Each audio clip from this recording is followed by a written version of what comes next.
श्री शिवाय नमस्तुभ्यम। हर हर महादेव। छठ पर्व षष्ठी तिथि से 2 दिन पहले यानी चतुर्थी से नहाए खाए से आरंभ हो जाता है और इसका समापन सप्तमी तिथि को पारण करके किया जाता है। छठ पर्व पूरे 4 दिनों तक चलता है। इस पर्व में मुख्यतः सूर्य देव को अर्घ्य देने का सबसे ज्यादा महत्व माना गया है।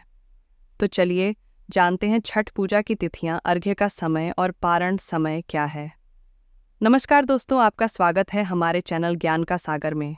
तो चलिए बिना किसी देरी के वीडियो शुरू करते हैं। आस्था का महापर्व छठ बहुत जल्द आरंभ होने जा रहा है। छठ का पर्व कार्तिक माह के शुक्ल पक्ष की चतुर्थी तिथि पर नहाए खाए से शुरू होता है। पंचमी को खरना, षष्ठी को डूबते सूर्य को अर्घ्य और सप्तमी को उगते सूर्य को जल अर्पित कर व्रत संपन्न किया जाता है। 4 दिन चलने वाला इस पर्व में सूर्य और छठी मैया की पूजा की जाती है। इस दिन रखा जाने वाला व्रत बेहद कठिन माना जाता है क्योंकि इस व्रत को 36 घंटों तक कठिन नियमों का पालन करते हुए रखा जाता है। इस वर्ष छठ पर्व की पूजा 17 नवंबर 2023 से हो रही है, जिसका समापन 20 नवंबर को होगा। बिहार में यह पर्व विशेष तौर पर बहुत हर्षोल्लास के साथ मनाया जाता है। यह व्रत संतान के सुखी जीवन की कामना के लिए किया जाता है। छठ पर्व षष्ठी तिथि से 2 दिन पहले यानी चतुर्थी से नहाए खाए से आरंभ हो जाता है और इसका समापन सप्तमी तिथि को पारण करके किया जाता है। छठ पर्व पूरे 4 दिनों तक चलता है। इस पर्व में मुख्यतः सूर्य देव को अर्घ्य देने का सबसे ज्यादा महत्व माना गया है। तो चलिए जानते हैं छठ पूजा की तिथियां, अर्घ्य का समय और पारण समय क्या है।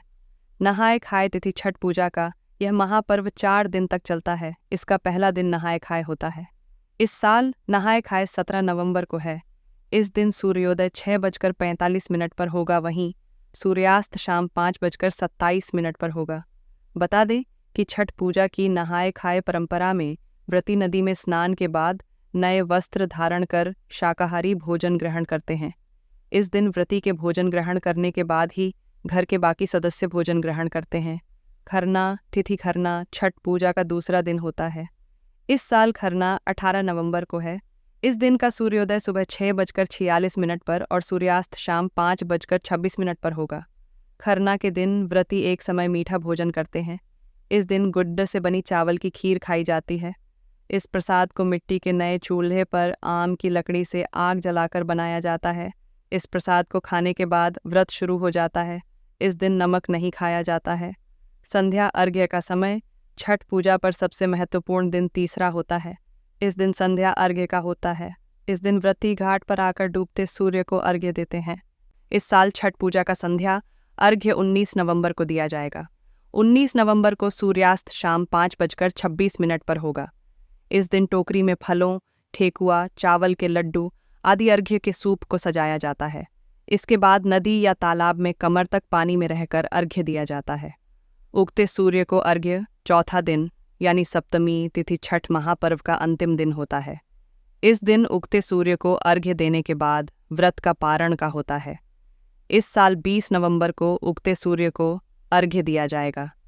इस दिन सूर्योदय सुबह 6:47 पर होगा। इसके बाद ही 36 घंटे का व्रत समाप्त होता है। अर्घ्य देने के बाद व्रती प्रसाद का सेवन करके व्रत का पारण करती हैं।